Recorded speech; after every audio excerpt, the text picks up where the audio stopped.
For more than a decade, Sudan has been working to improve maternal and child health despite an acute shortage of trained healthcare workers. In 2017, the Carter Center and Sudan's Federal Ministry of Health, supported by the Qatar Fund for Development and the Louis Prize, intensified efforts to meet the health needs of mothers and children through a program called the Sudan Public Health Training Initiative. The PHTI aims to improve the quality of the services provided by the health workers through improving the quality of their education and training. نختار المشاريع التي يكون عندها تحضير جيد ومبني على دراسات واحتياجات للجهات التي ينفذ فيها.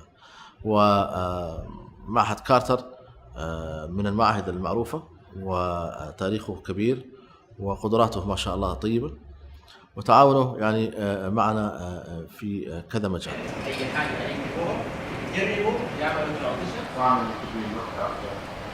The project builds the skills and numbers of health professionals by enhancing the quality of education for students learning health sciences.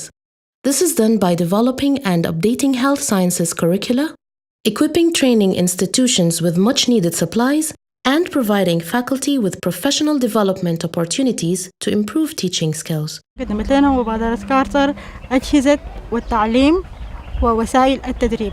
قدمت لنا أجهزة كمبيوتر اللي هي كان بها افتتاح أول e-learning في الولاية كلها ما كان فيها. ال-e-learning ده مش فاد الوزارة بس، هو فاد الولاية ككل في التعليم. يعني هو مركز كارتر عمل نقلة كبيرة في مجال التدريب، بالذات لتدريب الكوادر أو الأطر المساعدة. زمان ما كان عندنا، يعني احنا كان عندنا موديل من سنة 76 بنشيله من ده لده ده كله زي التاني.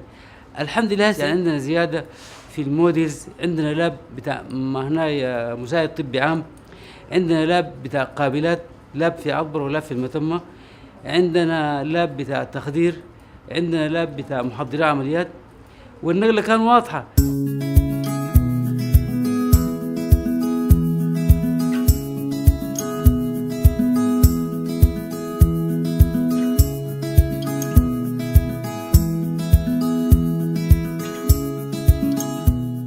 المكتبات بما فيها من أجهزة ومعدات كمبيوترز وكتب وكده ساهمت في إنه الطالب يتلقى كمية كبيرة جدا. زمان الطالب بيقرأ ما عنده مرجع، بالكثير بياخذ له ملخص من الأستاذ. حاليا بقى الطالب يمشي المكتبة يذاكر براو، يتحصل على معلومات كبيرة، يلخص، حتى كتابتهم أدائهم في الامتحانات يتحسن بصورة واسعة جدا أو بصورة جميلة جدا جدا. Since the partnership began, equipment has been distributed twice, in February and November of 2018, providing critical supplies including lab equipment, textbooks, computers, and learning aids to enhance the teaching and learning environments of Sudanese institutions that train midwives, community health workers, and other health professionals.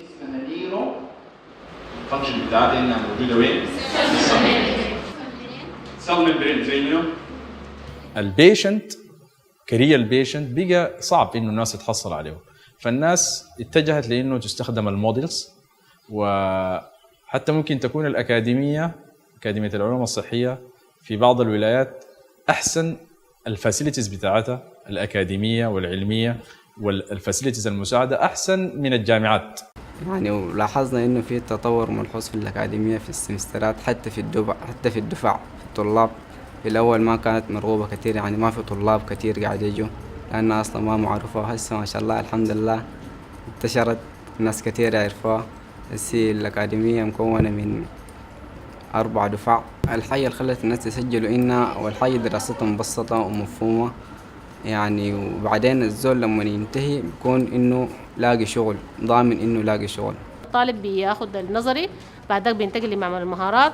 الخطوة الأخيرة حتى نمشي المستشفى يلاقي العيانين، بيكون كونفيدنت واثق، بيكون عارف بالتشريح، عارف بوظيفة الأعضاء، عارف بطبيعة التعامل مع المرض المعين، بيكون عنده قوة أو قدرة على التعامل بصورة أفضل. But on the ground, there are some facts that make the story more interesting. In many rural areas around Sudan, the medical assistant and the midwife are the only medical service providers, and sometimes they serve as the only medical providers for multiple villages. عملية الموازنة بين أعداد الكوادر المتدربة ونوعية تدريبها مع معادلة صعبة جدا تحتاج لحسابات دقيقة. في المقام الأول الظروف الحالية للسودان عامة ولولاية نهر النيل خاصة تحتاج لتخريج عدد كبير جدا من الكوادر، وذلك بالمقارنة مع النمو السكاني الموجود في السودان وفي ولاية نهر النيل. نحن إذا ما استطعنا توفير عدد يمكن يفوق العدد الحالي بعدد 3 أضعاف ما حنستطيع نقدم خدمات.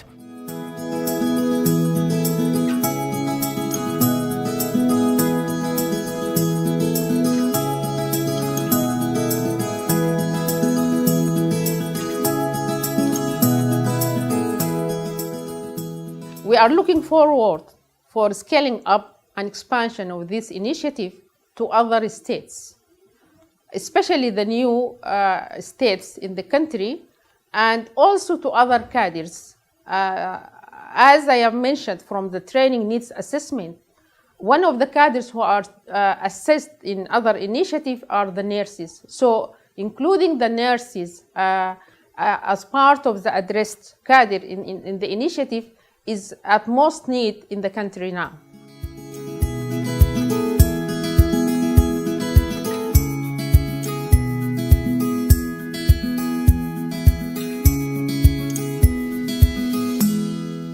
There's a ripple effect of impact with the Sudan Public Health Training Initiative. First and foremost, we get improved health outcomes, but there's also an educational impact. There is an economic impact, and there's even a migration impact. By limiting the brain drain, by teaching people in their communities and at the grassroots level, they stay put, they improve the health in their local communities, and thereby improving the overall structure of the public health system here in Sudan. سيكون هناك دعم وتواصل بين صندوق قطر للتنمية ومعهد كارتر لإكمال بعض المشاريع مستقبلا، وبيكون في زخم أكبر في المستقبل القريب إن شاء الله. إن شاء الله مستقبلا مزيدا في الدعومات بالذات للبرامج الجديدة اللي هي برنامج مساعد طب صيدلي، برنامج مساعد طب عيون، وبرنامج محضر عيون. دي من البرامج الوليدة، وعندنا حوجة شديدة جدا جدا في الولاية. عندنا مساعد طب عيون واحد، محضر عيون ما عندنا. نهر النيل دي كلها 120,000 كيلو ما فيها محضر عيون. بيشتغل محضر عيون، محضر عام بيشتغل عيون. طيبة محمد يعقوب. With the first phase of the partnership successfully underway, Phase 2 will focus on strengthening Sudan's Federal Ministry of Health capacity to sustain the approach in the initial 8 target states and plan for the potential scale-up to the remaining 10 states. This will help to ensure that training institutions throughout Sudan are better equipped to produce skilled health professionals to help keep Sudan's women and children alive, healthy, and well. Thank you.